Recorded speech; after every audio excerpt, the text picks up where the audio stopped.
Ma mère est épileptique, mais moi je ne l'ai pas su avant l'âge adulte. Lorsqu'elle voyait sur la table des petites miettes de pain, elle pensait que c'était des insectes. Avec des moments où je me disais, là on a passé un stade. Et puis des moments où je me disais, non finalement, elle est revenue. Le regret que j'ai, c'est de ne pas m'être appuyée sur un groupe d'aidants. Dans ma famille, on appelle ma mère warrior. Bonjour Valérie, comment allez-vous? Très bien. J'ai oublié votre prénom. Quentin. Quentin, pas Très de bien, souci. Quentin. Valérie, déjà, je voulais vous remercier de prendre du temps pour venir nous parler dans ce podcast Histoire des dents par Ernesti. Donc pour ceux qui nous découvrent pour la première fois, l'idée de ce podcast, c'est dans un premier temps d'essayer de mettre beaucoup plus en valeur ce que c'est que le quotidien d'être aidant aujourd'hui en France, parce que il y a 11 millions d'aidants en France et en fait, personne ne sait véritablement qu'est-ce que c'est que le quotidien concrètement d'un aidant quand on s'occupe donc d'un parent en perte d'autonomie. Et l'autre objectif de ce podcast, c'est en fait d'essayer d'apporter des conseils, des perspectives, des tuyaux, des réflexes à d'autres aidants ou d'autres nouveaux aidants qui se rendraient compte que ça y est, leur proche vient de franchir potentiellement un palier dans la perte d'autonomie, et donc ils se rendent compte, ok, ça y est, en fait je suis aidant, qu'est-ce que je peux mettre en place, quelles sont les bonnes pratiques, est-ce que je peux peut-être essayer de bénéficier du retour d'expérience d'autres aidants qui sont potentiellement passés un petit peu par là. Voilà, c'est clairement l'objectif de ce podcast, et donc merci beaucoup d'être avec nous. Et peut-être pour démarrer, est-ce que je peux vous demander de vous présenter? Oui, bien sûr. Donc, je m'appelle Valérie. Ma mère a 92 ans maintenant. Et ça fait, je dirais, à peu près 8 ans que la situation de ma mère s'est dégradée, qu'elle a perdu en autonomie, qu'elle a commencé à avoir des troubles de la mémoire immédiate. Alors, c'est pas elle n'a pas la maladie d'Alzheimer, mais elle a une pathologie neurodégénérative. Au début, je ne savais pas trop ce que ça voulait dire, en fait. Mais en gros, ça veut dire qu'il y a au niveau neuronal, en fait, ça ne fonctionne pas bien, de façon simple. Et que du coup, ça a des incidences sur son comportement, sur sa mémoire, mais aussi sur parfois la vision qu'elle peut avoir des choses. Enfin, elle devient un petit peu quelqu'un d'autre, petit à petit. Ok. Ouais. Et donc, on va revenir bien sûr sur l'évolution de cette perte d'autonomie. Peut-être avant de parler de ça, est-ce que vous pouvez aussi nous donner un petit peu, vous, votre situation professionnelle, d'où est-ce que vous êtes, vraiment, voilà, un petit peu qu'on comprenne votre environnement. Alors, moi, je suis psychologue, j'habite à Paris, dans le 12e. Donc, je travaille à 70%. J'ai diminué mon temps de travail pour pouvoir m'occuper aussi de ma mère, tout en ayant encore un petit peu de temps pour moi, parce que c'est devenu de plus en plus difficile depuis 3-4 ans. Ok. Vous avez des frères et sœurs? Alors non, je suis fille unique. Fille unique. Donc ça complique davantage les choses, voilà.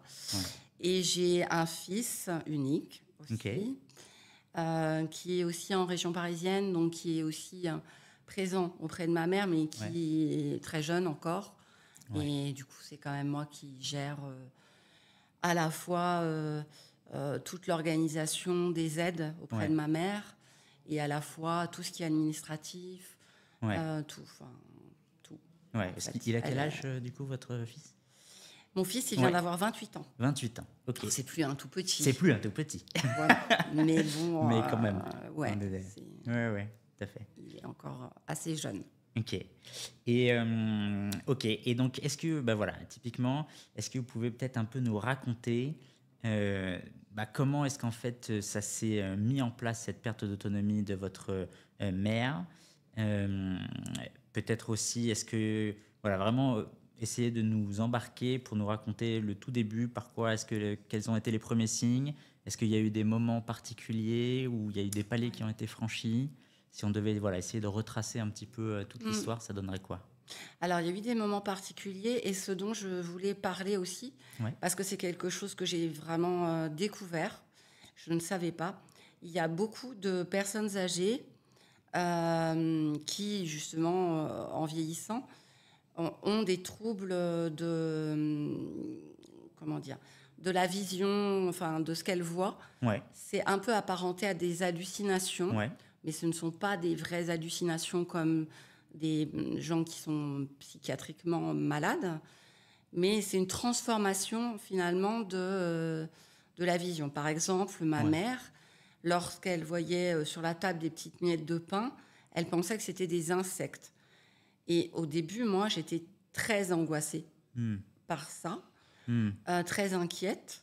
Et puis, elle a eu un suivi, elle a démarré un suivi avec je ne trouve plus le terme, un médecin spécialisé, pas un neurologue, un gériatre, merci. Un gériatre. Et du coup, qui m'a expliqué qu'en fait, c'était quelque chose d'assez courant. D'accord. Parallèlement, moi, j'étais en formation avec un psychiatre qui, lui aussi, m'a expliqué que ça n'avait rien à voir avec un problème psychiatrique, mais que c'était vraiment le fait qu'il y ait une dégénérescence au niveau des neurones qui pouvait amener ce type de vision ou de modification de la réalité, finalement. Et ça, c'était il y a 8 ans, du coup. Ça, c'était à peu près il y a 8 ans. Il y a 8 ans. Aujourd'hui, il n'y a plus du tout. Ok, d'accord. En fait, elle a eu un traitement.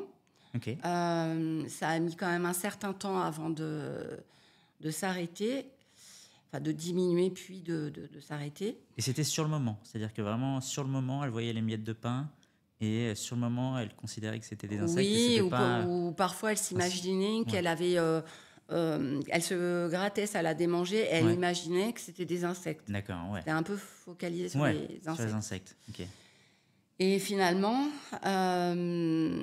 avec le traitement, ça a diminué, mais le traitement avait aussi des effets secondaires sur la rigidité, par exemple, lors de la marche ou des choses comme ça, en fait. Et puis, aujourd'hui, il n'y a même plus le traitement. Et ça aussi, j'ai appris par cette gériatre que ça pouvait aussi, avec le temps, disparaître totalement. Donc, je le dis parce que j'ai découvert ça, en fait. En fait, j'avais jamais entendu parler de ça. Et quand j'en ai parlé autour de moi, les gens étaient surpris, en fait. Bah oui, on s'imagine que ça va durer tout le temps à partir de maintenant. Et puis, c'est très angoissant, surtout. Ouais. Et a priori, c'est assez fréquent. Ok, d'accord. Et donc là, à cette époque-là, votre mère avait quel âge? Il y a 8 ans, du coup? Il y a 8 ans, elle devait Quand ça a avoir démarré à peu près 85, 85 84, ans. 85. Ouais, 84, par là, 85. ouais. Ok. Donc à partir de là, vous êtes parti voir un gériatre à qui vous avez expliqué tout ça. Il vous a donné du coup un traitement. Alors, c'est un petit peu plus... Dites-moi, en fait, on est là pour les détails. Il y a eu une chute. Ma mère a chuté. Ok. Elle s'est fait une fracture au niveau de l'épaule. Elle a été hospitalisée. Ok. Et cette gériatre l'a rencontrée dans le cadre de l'hospitalisation. Ok. Et à ce moment-là, ça a commencé à apparaître. C'est-à-dire que ça la démangeait, parce que ça démange, elle avait un bandage, enfin, je ne sais plus, un terme Une espèce de plâtre ou non? Non, pas plâtre, un truc. Ok, une écharpe. C'est pas ça, mais voilà, c'est un truc comme ça. Et du coup, dessous, ça peut gratter comme un plâtre, en fait, effectivement. Et du coup, là, elle a commencé à imaginer qu'il y avait des insectes dessous. Et c'est comme ça, cette occasion-là, en fait, que le suivi a démarré avec cette gériatre. Ouais. Que vous avez gardé jusqu'à ce jour. Qu'on est allé voir encore il y a 2 jours. Ok, d'accord. Ouais. Et donc, chute, donc séjour à l'hôpital, démarrage de ces épisodes un petit peu d'hallucination, de troubles. Ouais. Et donc ensuite, comment est-ce que ça évolue à partir de là? Alors, en fait, ma mère, alors, ça a toujours été une femme très indépendante qui vivait seule. Mon père est décédé il y a très longtemps. Ok. Et du coup, c'est ça aussi qui est un petit peu compliqué. C'est qu'elle a eu du mal à accepter qu'il y ait des aides à domicile, en fait. Au départ, il y a eu la femme de ménage qui venait chez elle, Ok. qui est quelqu'un de super, humainement super. Tant mieux. Voilà. Et qui a commencé, en fait, à faire plus que le ménage. Ouais. Beaucoup plus, en fait. Ok. C'était une présence, c'était... voilà.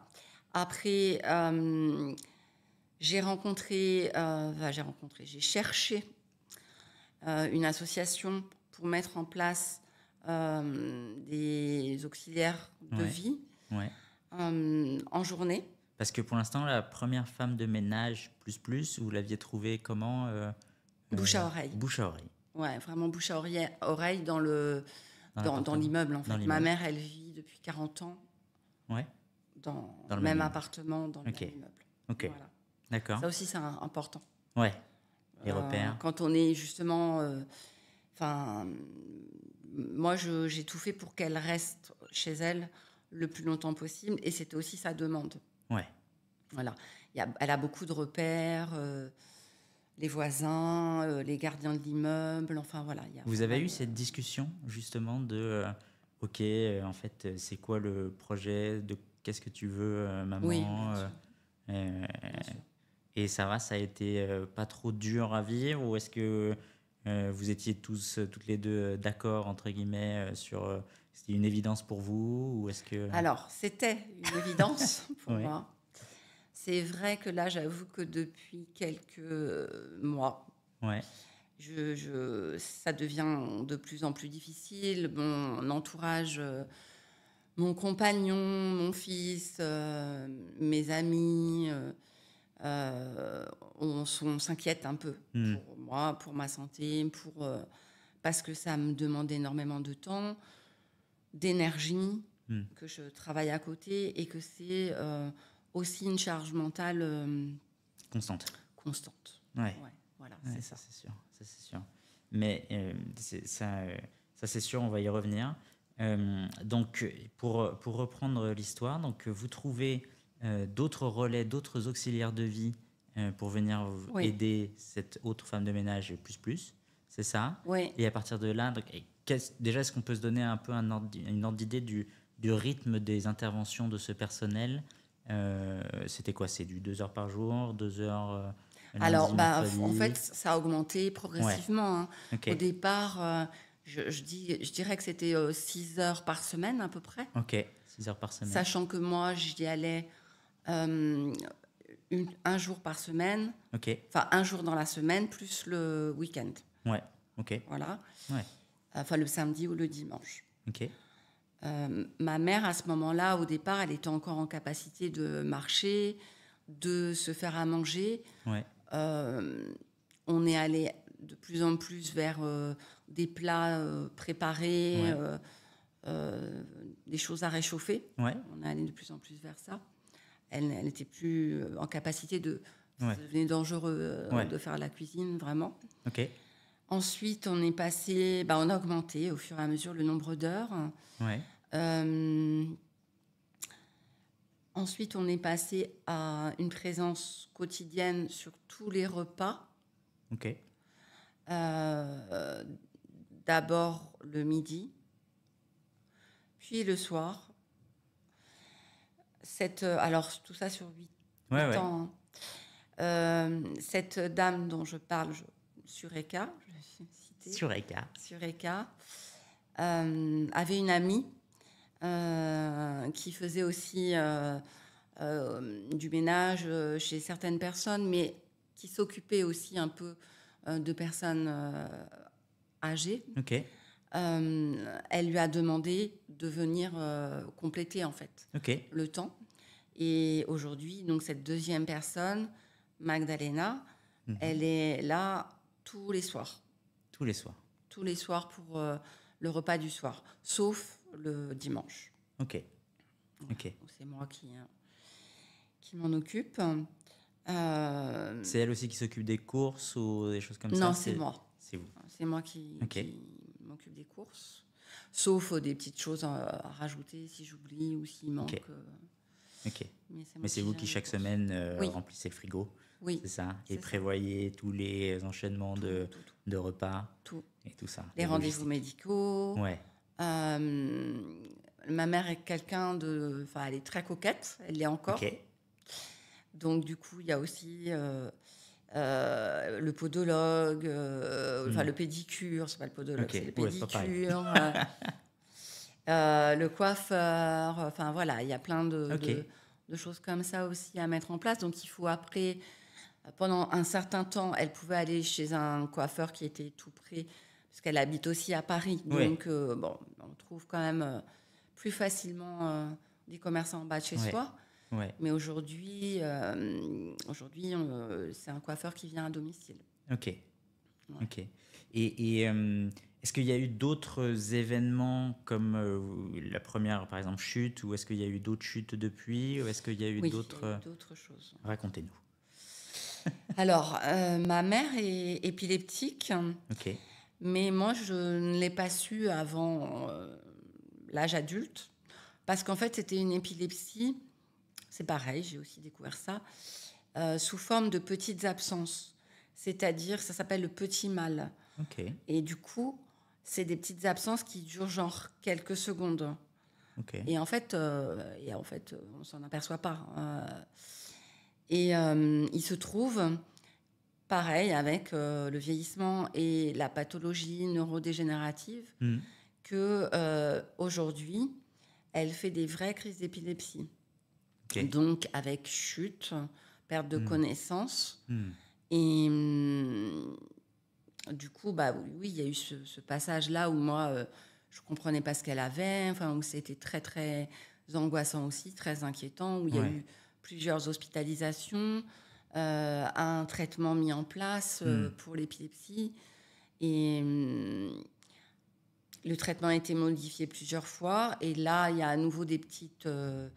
c'est pas des vraies crises comme on peut l'imaginer, Ouais. mais il y a encore des petits... je sais pas comment on appelle ça, des petits symptômes épileptiques, Ok. on va dire. Ok. Ouais.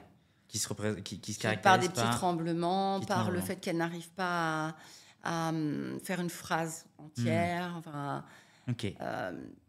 voilà, des choses Ok. un peu comme ça, Ok. qui peuvent être les prémices d'une crise d'épilepsie, par exemple, Ouais. ou suivre une crise d'épilepsie aussi. Ouais.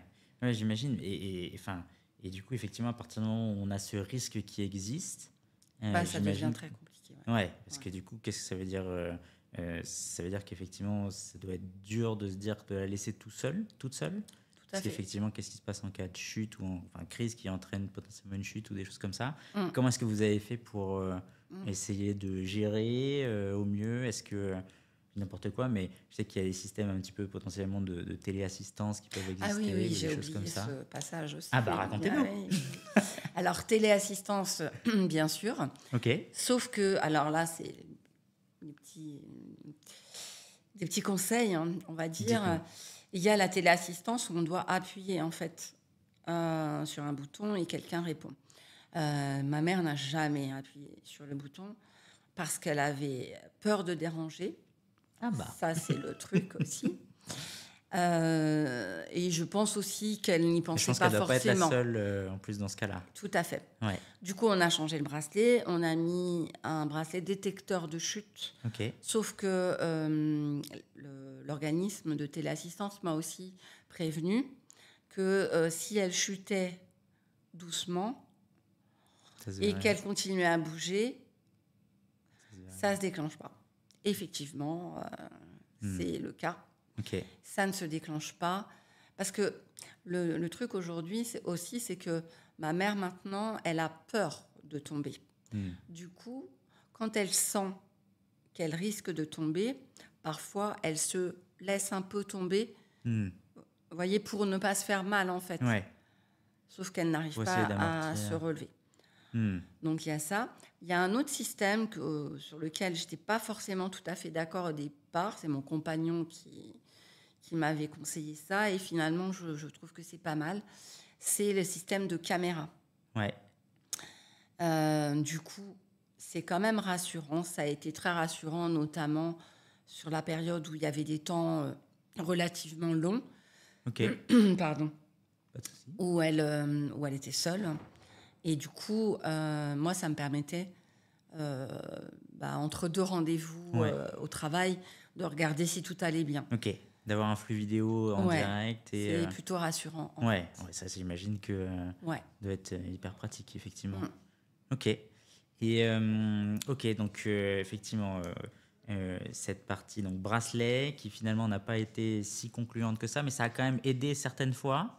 Ou est-ce que vous diriez que ça a été plutôt un échec sur toute la ligne? Plutôt un échec sur toute la ligne. Ouais. Ok, donc on préfère plutôt les caméras d'un point de vue de l'efficacité. Ok. Et donc... Et les caméras, effectivement, ça a aidé. C'est-à-dire que... Excusez-moi. C'est-à-dire qu'à un moment donné, j'ai pu regarder et voir ma mère par terre. Ouais. Par contre, j'ai vu qu'elle bougeait, qu'elle essayait de se relever. Et j'ai pu appeler les gardiens qui ont le double des clés et qui sont tout de suite montés pour l'aider à se relever. Donc, ça a vraiment quand même eu un vrai intérêt. Oui. Ok. Ça, c'est sûr. Et du coup, est-ce que vous pourriez nous faire aujourd'hui un petit peu un récapitulatif de toutes les aides que vous avez mises en place et puis peut-être même comment ça se passe une semaine? Est-ce qu'il y a aussi, j'ai n'importe quoi, mais le passage d'un orthophoniste ou d'un kiné Oui, il y a kiné. Il y a tout ça aussi? Oui. Racontez-nous un petit peu, du coup, l'organisation que vous avez réussi à mettre en place. Oui. Alors, en fait, la dernière hospitalisation, c'était l'été dernier. Elle a été hospitalisée suite à une crise d'épilepsie. Ok. Ensuite, alors oui, il y en a eu 2. Ensuite, elle a attrapé le virus du Covid. Ok. Ça a été aussi très compliqué. Ok. Finalement, elle s'en est sortie. Ça a été très compliqué, c'est-à-dire qu'en fait, 3 fois, on m'a dit que c'était pas sûr qu'elle s'en sorte, en fait, pour 3 raisons différentes, y compris l'épilepsie. Et la dernière hospitalisation, ma mère a chuté à l'hôpital. Ok. Ouais, ça arrive aussi. Ouais. Et elle a eu une fracture du col du fémur. Ok. Donc, elle est restée 3 ou 4 mois avec de la rééducation. Et à sa sortie, j'ai été très bien accompagnée par l'assistante sociale de l'hôpital. Okay. Donc, vraiment, le conseil, c'est de se faire aider quand nos parents sont hospitalisés par les assistants sociaux qui connaissent bien tout ce qui existe, qui ont un bon réseau. Et ma mère est sortie là au mois de novembre 2024. Okay. Je ne savais pas du tout si elle allait pouvoir rentrer et comment ça allait se passer.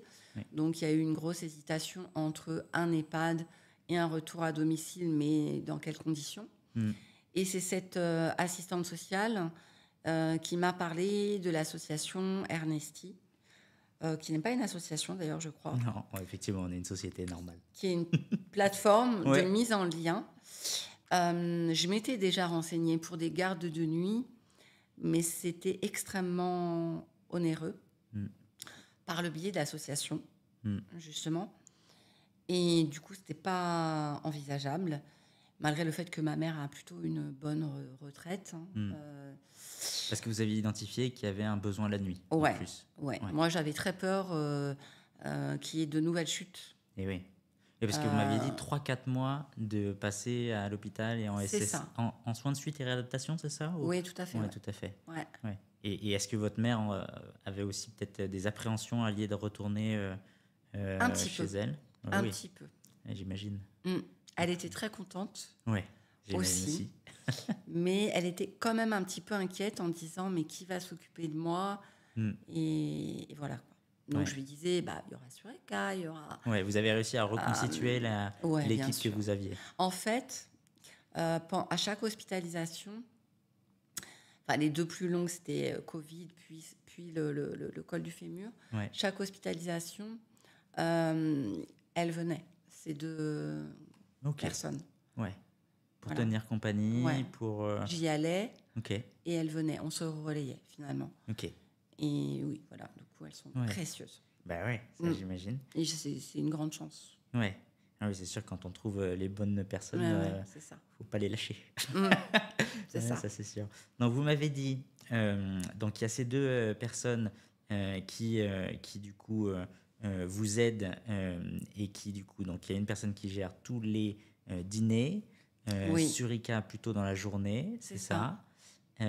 c'est Magdalena, hein, c'est ça pour Le la soir, nuit, c'est ouais. ça, le soir. Et du coup ensuite, Et ensuite, il y a des intervenants qui viennent en journée et qui, par exemple, il y a un intervenant qui est super, qui est là depuis presque le début. Il vient avec sa guitare, il Ok. joue et ma mère, elle chante. ah bah c'est super ça. C'est top. Non, c'est top. Vous l'avez trouvé comment cette personne? Par l'association, la première, en fait, Ok. qui s'appelle Point d'orgue. Point d'orgue. Ok, Voilà. d'accord. Ouais. Ah bah, c'est super ça. Et du coup, il vient jouer de la guitare Toutes les semaines. toutes les semaines. Ouais. Ok, bon, bah, ça c'est super. Ouais, c'est très chouette. Ouais. Et donc, comment s'est passé voilà, ce retour à domicile est-ce que il y a eu des difficultés, des choses inattendues ou... Alors, du coup, j'ai pris contact avec Ernesty, puisque j'ai fait ce choix de privilégier le retour au domicile. Et là, j'ai été hyper bien accueillie au téléphone et les explications étaient claires. Et du coup, ce qui est proposé, en fait, ce sont des étudiants qui font des études plutôt paramédicales ou médicales. Et ça, c'est quelque chose qui m'a aussi pas mal rassurée par rapport au fait que ma mère, elle puisse faire des crises d'épilepsie ou tomber, ou enfin, voilà. Et, et, et ça s'est mis en place. Alors, du coup, ce que j'ai trouvé sympa aussi, c'est que on reçoit des vidéos de chaque étudiant et on choisit ceux qui semblent convenir le mieux, surtout à ma mère en l'occurrence. Bien sûr. Et après, l'étudiant vient et puis on voit comment ça se passe et Ouais. on fait un retour aussi à Ernesty Ouais. pour dire comment s'est passée la première nuit. Ouais. Et donc, comment ça s'est passé du coup, cette première nuit typiquement où il y a eu un étudiant qui est venu voilà, accompagner et sécuriser votre mère comment est-ce que la relation s'est faite aussi avec votre mère? Est-ce qu'elle a apprécié? Comment ça s'est passé? Alors, elle était un petit peu étonnée au départ. Ce Ouais. qui était bien, ce qui a facilité aussi beaucoup les choses, c'est toujours la présence de Magdalena du coup le soir, puisque elle connaît bien l'appartement, elle a pu montrer un peu. C'est pas un très grand appartement, mais voilà, elle a pu expliquer comment fonctionnait la machine à café, enfin des choses Ouais. toutes bêtes. Expliquer aussi qu'il y avait des caméras, mais que moi j'avais dit que les étudiants effectivement pouvaient cacher quand ils sont là. Il n'y a pas besoin en fait que moi je regarde la caméra, donc ils ont droit à leur intimité aussi, donc Bien ils sûr. peuvent cacher les caméras. Et ma mère est plutôt quelqu'un assez sociable en fait, Ok. et qui a toujours aussi aimé la jeunesse en fait. Elle a un petit-fils aussi de 28 ans et du coup ça s'est plutôt bien passé et moi j'ai été plutôt contente parce que les étudiants à qui j'ai eu affaire étaient plutôt dans l'empathie et bienveillants et très, très doux et très, très à l'écoute en fait des besoins de ma mère. C'est pas toujours facile parce que c'est une dame âgée et que aussi il y a aussi eu des levées la nuit. Ma mère demandait à aller aux toilettes, donc les étudiants se lever. J'ai installé, alors ça c'est un petit conseil pratique, un Allons-y. système de babyphone Super. entre le séjour et... en fait, c'est un double séjour avec un salon à moitié fermé, du coup, où ils dorment de ce côté-là. Ok. Et du coup, c'est vrai que même moi, quand je dors chez ma mère, je ne l'entends pas forcément. Surtout que ma mère, toujours, ne veut pas déranger. Voilà. C'est sûr. Et du coup, elle se lève toute seule et elle Oui. va aux toilettes toute seule. Sauf que... S'il y a chute, c'est Sauf embêtant. qu'il y a... Ben voilà. Eh oui. Donc, on a beaucoup insisté tous les soirs, à chaque fois. Et comme elle a des troubles de la mémoire aussi, Oui. immédiates, c'est-à-dire qu'on a beau lui dire Appelle-nous. le soir, elle peut vite oublier. Ouais. Donc, il faut redire et redire et redire. Ouais. Voilà. Ok. Et donc ça, vous avez le sentiment voilà, que les chouettes vraiment aident et sécurisent la nuit, que vous pouvez du coup dormir sur vos deux oreilles. Oui, et oui. Que... Et pour moi, ça a été un vrai soulagement aussi. Parce que tant que ma mère était seule la nuit, j'avais pas forcément des nuits toujours très sereines. Ouais. Surtout quand je percevais quelque chose que je la trouvais fatiguée ou pas très. J'avais toujours peur en fait qu'il y ait une chute. Qu'il y ait une chute en fait. Et oui, oui, c'est sûr. Ok. Et du coup, oui, ça a été un vrai soulagement. Ok. Et donc, donc là, on a donc quelqu'un la nuit. Magdalena et Surika. Sur Reka ou sur Rika? Sur Reka. Sur Reka. La personne qui vient pour faire de la guitare. Et est-ce qu'il y a d'autres du coup intervenants? Ouais. Oui, toujours avec cette association. Ouais. Il y a d'autres intervenants. Alors après, il y en a qui vont proposer de jouer au domino ou enfin voilà, qui sont plus là-dedans. Ma mère elle adore jouer, donc quand elle est en forme, ça se passe très bien. Ok. Je crois que c'est tout. Hein, voilà. Ouais, sinon, c'est tout. C'est pas de passage d'infirmier ou... Ah si, pardon. Ouais. Il y a tellement de choses. Bah oui, ça c'est sûr. Si, bien sûr. Tous les matins, passage d'infirmier. Tous les matins. Alors, ça, c'est pareil, c'est compliqué parce qu'au départ, il y avait une infirmière qui venait, mais qui ne faisait pas du tout la toilette. Il y a beaucoup d'infirmiers qui refusent de faire les toilettes, quelle que soit la personne, âgée ou pas d'ailleurs, je pense. Et c'est aussi l'assistante sociale de l'hôpital qui m'a donné des coordonnées d'infirmiers qui acceptaient de faire des toilettes. Et parce que c'est nécessaire, ma mère n'a plus du tout la possibilité de se laver seule, en fait. C'est trop dangereux. Là, actuellement, elle marche avec un déambulateur, encore, mais c'est fragile. Non, tout à fait. Et Kiné, Kiné, 2 fois par semaine. 2 fois par semaine. C'est pas mal. Médecin, j'imagine, une fois toutes les... Oui, alors ça dépend, Quand tout va bien, tout va bien. Ouais, voilà, c'est ça. Ok. Et donc avec ça, avec cette organisation, vous avez le sentiment que ça roule ou est-ce que vous trouvez qu'il y a encore des trous dans la raquette? Est-ce que vous avez le sentiment que vous avez atteint un rythme de croisière qui vous convient? Ou est-ce que vous trouvez qu'il y a encore des choses... Là, je pense qu'on est au maximum de ce qu'on peut mettre en place à domicile. Et que c'est la dernière étape avant un EHPAD s'il y a d'autres... comment dire? S'il y a d'autres chutes malgré tout, ou s'il y a une autre pathologie qui survient, enfin, on est vraiment au maximum. Au max. Ok. Et est-ce que maintenant, avec tout le recul que vous avez, est-ce que vous auriez... Enfin, si vous saviez tout ce que vous savez maintenant, est-ce que vous auriez fait des choses différemment pendant, par exemple, ces 8 ans de début de perte d'autonomie? Est-ce qu'il y a des choses que...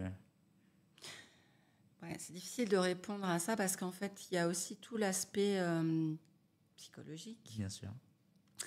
C'est-à-dire que nous-mêmes, en tant qu'enfants, c'est un peu ce qu'on disait en off, on devient aidant mais que ça demande aussi du temps Mm. et l'acceptation aussi de voir son parent se dégrader, euh, changer, devenir pas complètement quelqu'un d'autre. Alors, chaque parent vieillit de façon différente aussi, hein. Moi, j'étais confrontée à des allers-retours avec ma mère sur les moments où je la reconnaissais, en fait, où j'avais ma mère en face de moi, clairement, et dans une relation mère-fille habituelle, on va dire, des échanges. Comme vous avez eu toute votre vie. Voilà, exactement. Et d'autres moments où j'avais presque une inconnue, en fait, parce qu'elle était très confuse, un peu obsédée par des choses qui n'existaient pas. Voilà. Et du coup, avec des moments où je me disais, là, on a passé un stade, et puis des moments où je me disais, ah ben non, finalement, En fait, elle est revenue. Ouais. Voilà. Pareil aussi par rapport aux pathologies et aux hospitalisations, où les médecins m'ont demandé si je voulais qu'il fasse de l'acharnement thérapeutique ou pas, en fait. Donc à chaque fois, je me suis dit, là, peut-être c'est fini, quoi. Ouais. Et dans ma famille, on appelle ma mère une warrior. Un warrior. Ouais. Mais c'est vrai que... J'ai l'impression, effectivement. Ouais, c'est vrai qu'elle se bat beaucoup, en fait. Ouais. Elle a toujours été comme ça, en fait. Ouais. Et vous avez le sentiment désormais que vous êtes plus armé, en tout cas, pour appréhender ces questions, ces choix, ou est-ce qu'à chaque fois, Alors, qu'est-ce que vous diriez?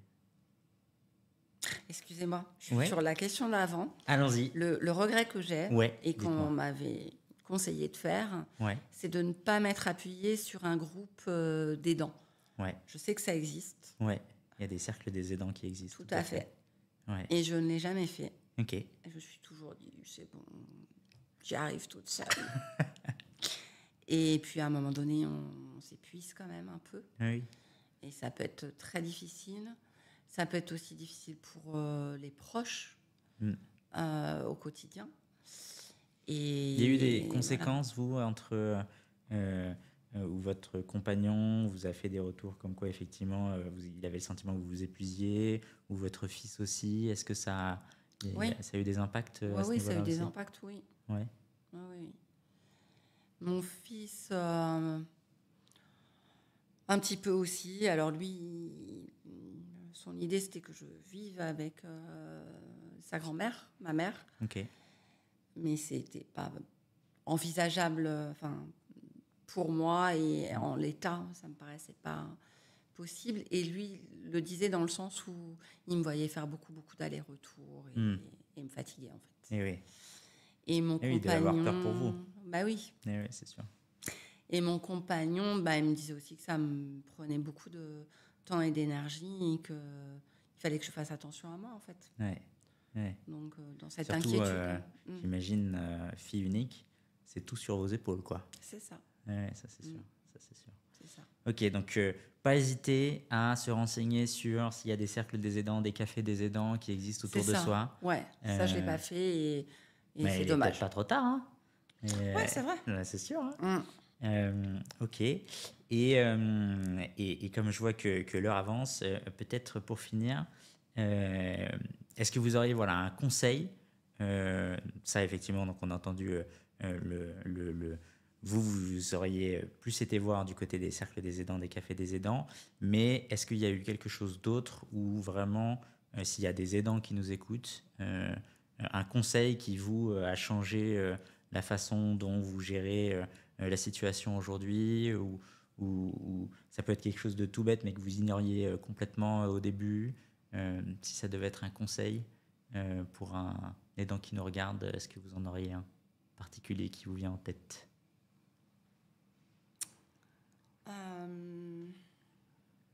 Je pense que chaque situation est différente. Tout à fait. J'ai parlé de ce que j'avais pu mettre en place. Du coup, les caméras, c'est pas mal. Ouais. Les étudiants, la nuit, qui ont une formation paramédicale ou médicale, franchement, moi, je trouve que c'est bien, c'est rassurant. Et moi-même, j'ai pu en rencontrer un certain nombre et enfin, voilà, j'apprécie en fait leur qualité relationnelle. Et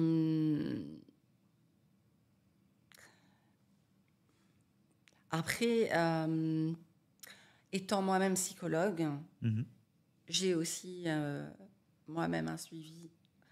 Et du coup, je conseillerais aussi aux personnes de ne pas hésiter à avoir un psychologue si vraiment ils se sentent débordés, dépassés. Parce que ce n'est pas rien non plus.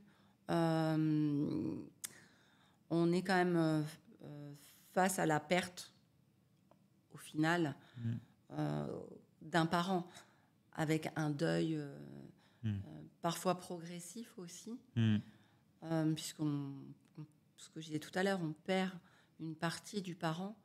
Moi, j'ai pas eu affaire à Alzheimer, ou qui est un peu plus violent, je pense. Donc, faut pas hésiter à se faire aider, quoi. Parce qu'on peut aussi basculer vers une vraie dépression, en fait, je pense. Oui, c'est sûr. C'est vrai que c'était... ça me fait penser aussi à cette interrogation. On a parlé effectivement du soutien familial.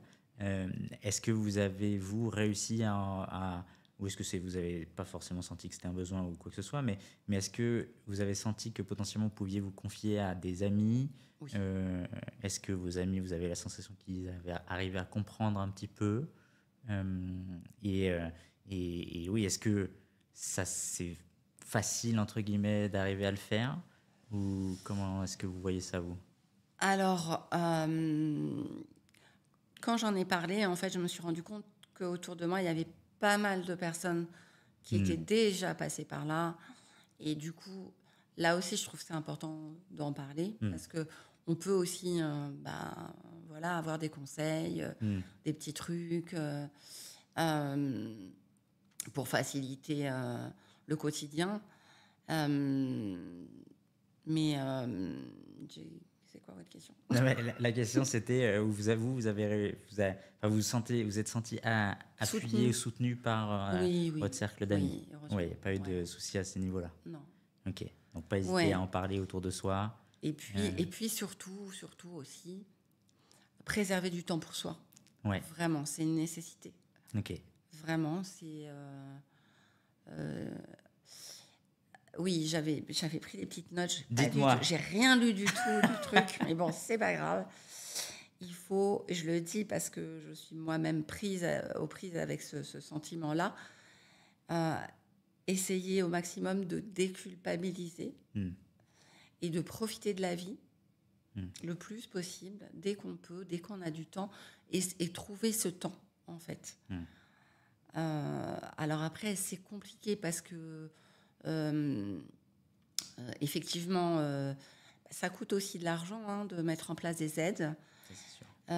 Enfin, des aidants, mais il y a aussi des aides, je n'en ai pas du tout parlé. Mais il y a l'APA, il y a des crédits d'impôt, il y a pas mal d'aides quand même qui peuvent diminuer un peu les frais. Mais je pense qu'il faut vraiment s'accorder du temps pour soi et maintenir ça, quoi qu'il en soit, en fait. Vous arrivez à vous y tenir?